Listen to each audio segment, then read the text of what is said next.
Saudi আরবের প্রবাসী থেকে শুরু করে বিশ্বের অন্যান্য দেশে যারা বাংলাদেশি প্রবাসী রয়েছেন তাদের জন্য এই ভিডিও। এবং আজকের ভিডিওতে কথা হবে সৌদি আরবের এমন 15টি স্থান, যে স্থানগুলোতে আপনি যদি কখনো ভিজিটে না গিয়ে থাকেন সৌদি আরব যাওয়ার পর, তাহলে আপনার নিজের কাছে আফসোস থেকে যাবে। আর আজকের ভিডিও দেখার পর আপনার কাছে যদি সামান্যতম ভালো লেগে থাকে তাহলে কমেন্টে আল্লাহু আকবার লিখে যেতে বলবেন না। So don't delay further, do let's jump into the video. The daily স্টারের তথ্য মতে প্রতি বছর বাংলাদেশ থেকে বাঙালি যেই হজযাত্রী রয়েছে তা প্রায় 1,27,918 জন হজযাত্রী সৌদি আরবে যায়। এবং এই হজযাত্রীর ভিতরে যারা শুধুমাত্র যে হজ করে তা কিন্তু না, কিছু মানুষ রয়েছে যারা সৌদি আরবকে ঘুরে দেখতে চায় এবং যে সৌদি আরবের কাবাঘর সহ আর অন্যান্য যে স্থানগুলো রয়েছে যেগুলোতে ইসলামের ঐতিহ্য মর্যাদা বৃদ্ধি করেছে ইসলামের, সেই স্থানগুলো দেখতে চায়। আর তা দেখার উদ্দেশ্যেই তৈরি হচ্ছে আজকের ভিডিও। আর ভিডিওর প্রথম যে লিস্টে রয়েছে সেটি হলো মসজিদুল হারাম, যেটা মক্কায় অবস্থিত। মসজিদুল হারামে আপনি আপনার ধর্মীয় কাজ কমপ্লিট করা ছাড়াও যে কাজটি আপনি করতে পারেন সেটি হলো জমজমের পানি আপনি পান করতে পারেন, পানির সাথে নিয়ে আসতে পারেন দেশে। আর যে জিনিসটা আপনি দেখতে পারেন মাকামে ইব্রাহিম, যেখানে ইব্রাহিম আলাইহিসসালাম মসজিদুল হারাম এর কাজ শুরু করার সময় তিনি ওখানে দাঁড়িয়ে কাজ করতেন এবং সেই ছবিটি এখনও রয়েছে মসজিদুল হারামে, আপনি সেটা দেখে আসতে পারেন। চলুন ভিডিওতে কিছু অংশ দেখে আসি মাকামে ইব্রাহিমের।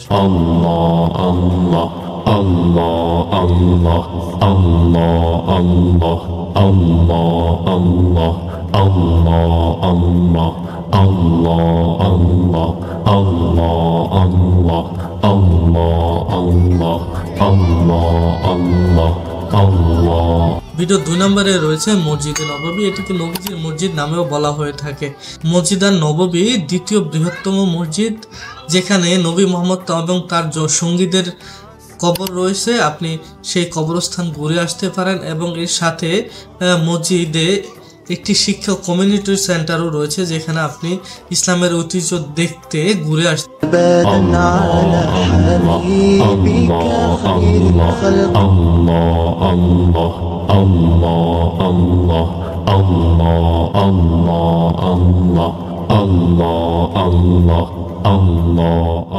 ভিডিওর তৃতীয় অবস্থানে রয়েছে উহুদের পর্বত। আপনারা সবাই জানেন যে উহুদের পর্বত কত তাৎপর্যপূর্ণ মুসলমানদের জন্য। এই উহুদের পর্বতে 70 জন সাহাবী শহীদ হয়েছিলেন।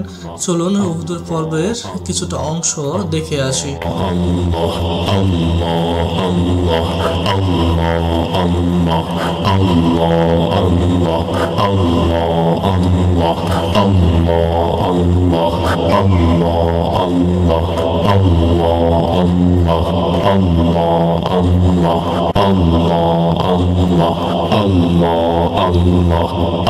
ভিডিওর চতুর্থ পজিশনে রয়েছে আল বালাদ, যেটি সৌদি আরবের জেদ্দা শহরে অবস্থিত। এই আল বালাদে রয়েছে পাথরের তৈরি বিভিন্ন ঘরবাড়ি এবং যা ইউনেস্কো দ্বারা স্বীকৃত। আপনি চাইলে সেখানেও ঘুরে আসতে পারেন। চলুন আল বালাদের কিছু অংশ বা কিছু ফুটেজ দেখে আসি। বালাদ, জি হ্যাঁ।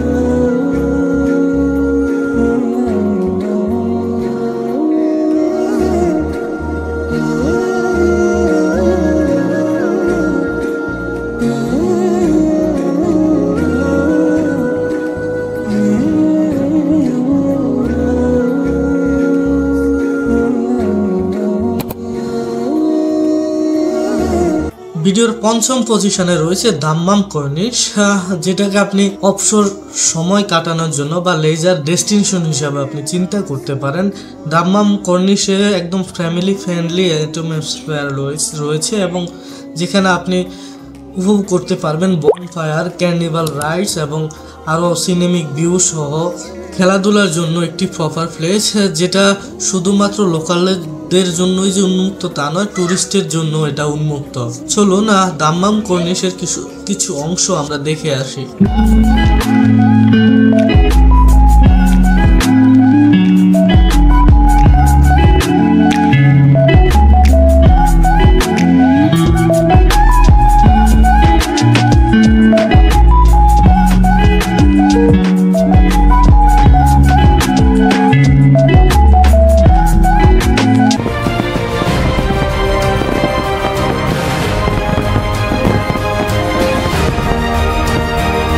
এখানে রয়েছে কিউবা মসজিদ।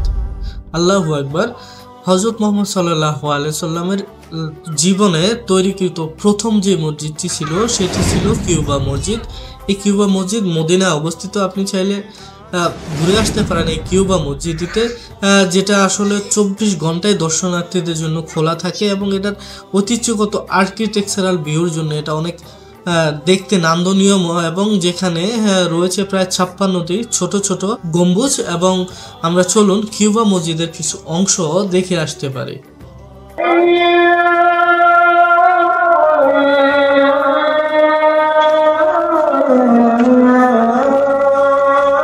King Abdul Aziz historical place.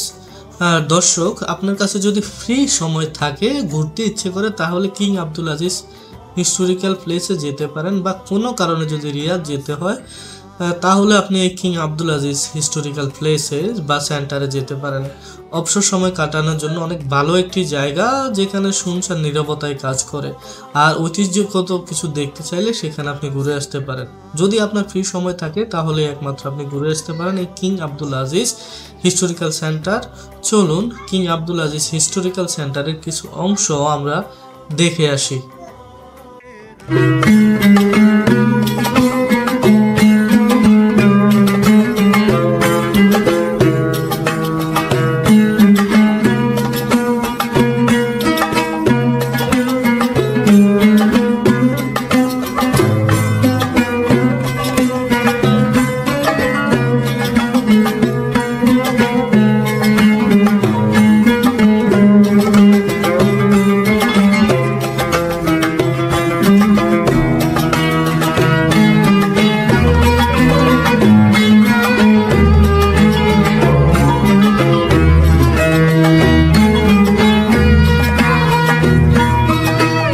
Number পজিশনে রয়েছে কাসার আল ফারিক আর আসির নেশার পার্ক।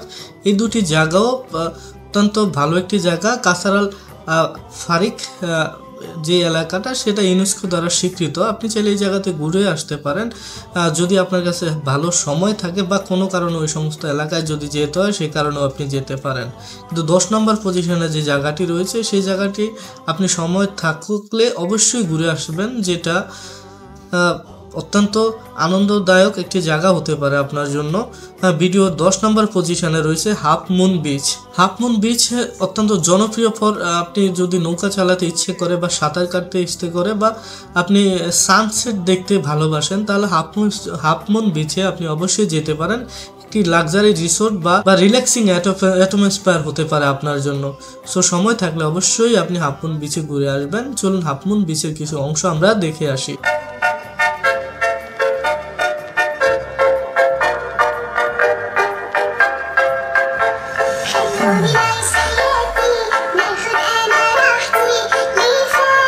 পজিশনে রেখেছি আল কারা মাউন্টেন বা আল কারা গুহা।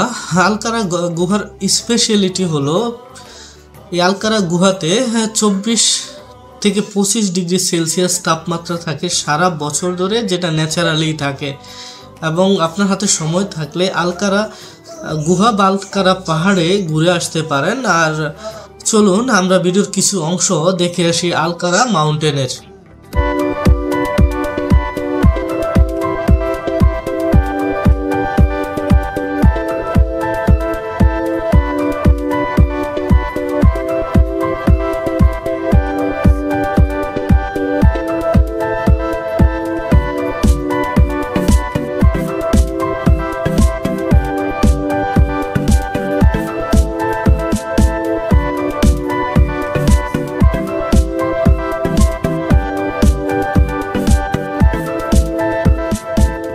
নাম্বার পজিশনে রয়েছে আল উলা হেরিটেজ ভিলেজ, যদিও যেটা আমাদের মতো গ্রামের সবুজ গাছপালার মতো গ্রাম মনে হলো, এখানে রয়েছে পাহাড়, পুরানো ঐতিহ্যগত যে বিল্ডিং পাহাড় দিয়ে নির্মাণ করা, পাহাড়ের ভিতরে বিভিন্ন রাস্তার যে সংস্কৃতি যদি আপনি চান সেগুলো দেখে আসতে পারেন। আল উলা হেরিটেজ ভিলেজ, যেটা আল ধীরাতে অবস্থিত।